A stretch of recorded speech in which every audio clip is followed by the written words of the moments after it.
Today's first impression is on Moonshine Inc., which is a city builder slash moonshine distribution simulator slash try not to get caught by the cops simulator, all rolled into one. It's certainly an interesting game. There's a lot to take in. It's a very deep game. There's a lot of different mechanics and stuff that you've got to sort of take into account. First, though, I want to ask why. Why do games do this nowadays? No, static backgrounds. It's these animated, moving, sort of not moving. I hate them. I genuinely hate them. With that being said, let's just get into the video, and I'm not going to gripe too much about this because the game's actually pretty good. Your settings then. Now, it is important to note first that when I first tried adjusting these settings and changing things around to be better for my system, the game actually crashed out. Completely just died. Optimization, therefore, is an issue. The game will run on ultra settings. It doesn't seem to be that graphically amazing. There is a lot of things for it to render and stuff, and it does them rather well, but yeah, the settings themselves are a little bit finicky. If you try rushing it, or if you try leaving before the settings have actually saved, bearing in mind it doesn't let you know that the settings have saved once you've applied them, you might have a crashing issue on your hands. The actual settings you get language, controls, which, you know, it's a city builder type deal. You just, you know, use your mouse, WASD, and you're away. And then your graphics, you've got full screen on or off, you've got resolution, VSync on or off, your overall quality, which does change everything, and then your AA. Now, if you change any of these, once you've changed your quality setting, it will automatically default to custom, and you will have to go through and change everything. Also, I really don't like the fact that they've put these side scrollers on. They're awful, they're really not helpful, and there are a lot of like resolution options here, including different hertz monitors and stuff. It's really not helpful to not have a drop-down menu for that. Overall, though, it's not the worst menu I've ever seen.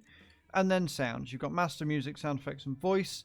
They're all pretty well balanced, to be fair. I mean, you might want to turn the music down and leave the voices up a little bit, but honestly, it's not terrible.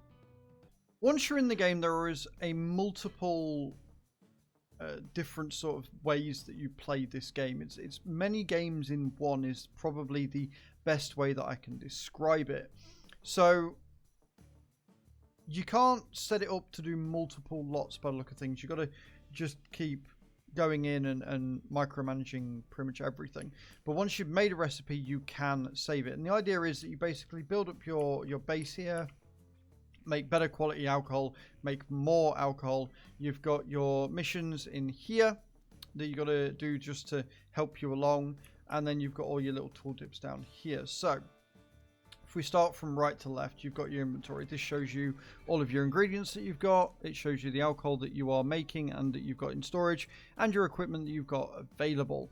You can have numerous things which is going to help you make more alcohol. You'll be able to make more alcohol at once the more items that you've got available. Then you've got your recipes here. As you can see, you've got different things available, and the more things you get available, the more things you'll unlock. And the idea is that you basically want to unlock every recipe in the game so that you can make more money. You've got your vodka, brandy, whiskey, and moonshine all in different areas and different qualities. Then you've got your moonshine, brandy, whiskey, and vodka recipes down here as well. And as you uncover more, you'll have more recipes available. You got your tech tree down here as well. So the more that you make, the more experience you get, the more you'll be able to unlock. You've got your mastery points up here. And as you can see, it will unlock different flavors and different fermentation and stuff like that as you go through. You got your garage here, so you can get new car slots, you can get new cars, you can repair your cars, and the better cars you've got, the less likely you are to screw stuff up. In the car shop, as you can see, you've got lots of different vehicles here, with this one being 15 grand on its own. You know, different qualities of them and stuff like that. I love the artwork, I must say. The artwork's pretty cool. Then you got your workers. I do actually have to hire a worker anyway, so we're going to go with cheap worker there. Just send them an offer. You can lower or raise the weekly salary as you go through. More workers means that faster production, obviously. And then you got your workshop here. So you're going to have to keep these things clean and keep them durable. You're going to have to repair them regularly. And then you've got crafting here as well. So you've got the old cauldron in pre-fermentation. You've got fermentation here. You got different distilleries. So you got your ABCs, your Ken, your fireplace that you can all unlock. And then you've got post-distillation for later on in the game as well. And then you got your batch creator. Now this is where the magic happens. So if we hit create new batch here, you can add different ingredients to see what sort you want. And you've got your different recipes here. So you can see we've got Oklaheo. You choose this recipe and then you can see what things you need. You add your ingredients. We're going to add that one there. And we're going to add that to Old Cauldron. We're going to add some Barbados sugar. And you can add that to your open fermentation. And as you can see, you get a match here. And you want this match as high as possible. So we're going to add another ingredient. We'll add some there. And we will add that to there. And that will all go in there as well. And as you can see, you've got match. Now what you can do is you can raise this and see if you can get a higher match rate. Now obviously the higher match rate the better. But it looks like we don't really have all the right ingredients for this, so we're just gonna wing it and see what happens. And use the ABCs there, and then we've got a bottle in the final step, and it won't let us because we don't have the high enough recipe. But once you get there, it will give you a higher level thing, and you can really sort of match it out. So if we go with the Demira sugar there instead.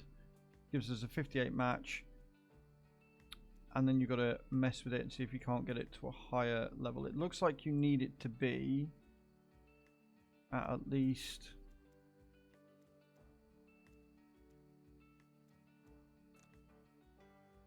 you've got to get it to at least 100%.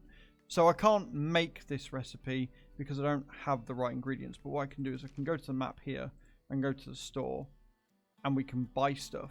And the more stuff that we buy, the better stuff that we buy, the more we're going to have a match. Now, this is where my first issue with the game crops up. In this section here, you can increase how much of items that you want, right? But you can only increase it by one each time. Let me type in here.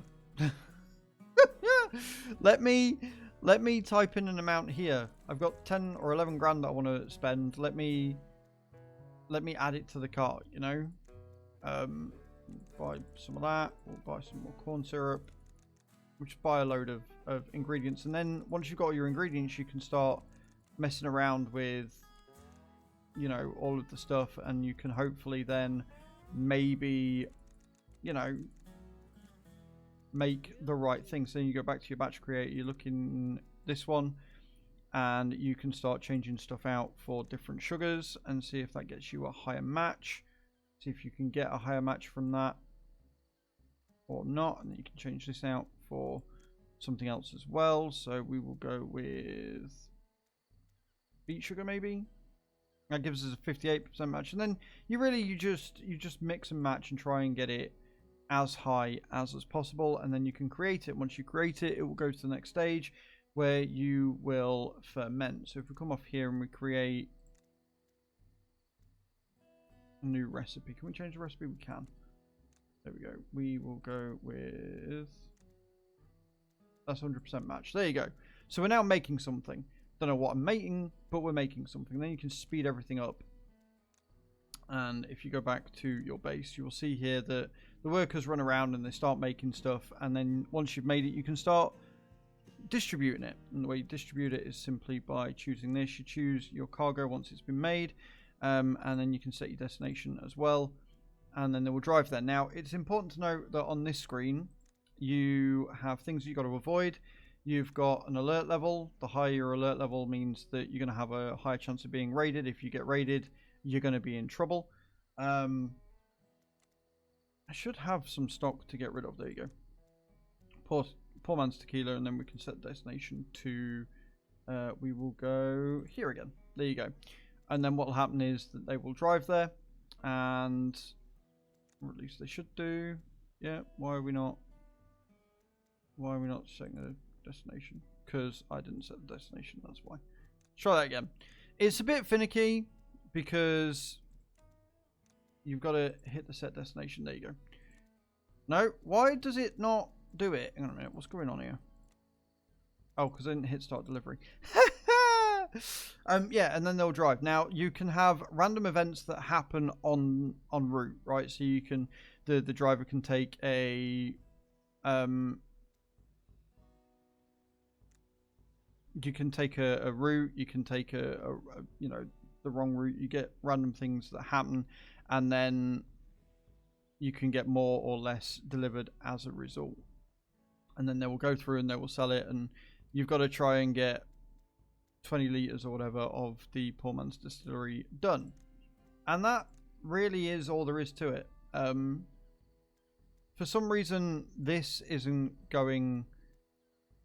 It's not tracking it, so I don't know whether it means I need to do 20 litres in one go, or whether it's 24 litres. But that's basically the game. And then you make more money when you make your deliveries, and then you expand your base, you craft more things. The more things you craft, the better you're going to get, the more money you'll be able to make, right? So it's all about just expanding, making more workers, getting things to go the way that you want them to go, and then expanding your empire. It's a very in-depth game. It requires a lot of micromanaging. It requires a lot of keeping an eye on everything and make sure you're not going to get raided by the police, because they can actually raid you whilst you're making stuff, and just trying to crack on and get stuff done. So yeah, this is Moonshine Inc. Let me know what you think in those comments down below, guys, and I will see you all next time. Ciao, ciao.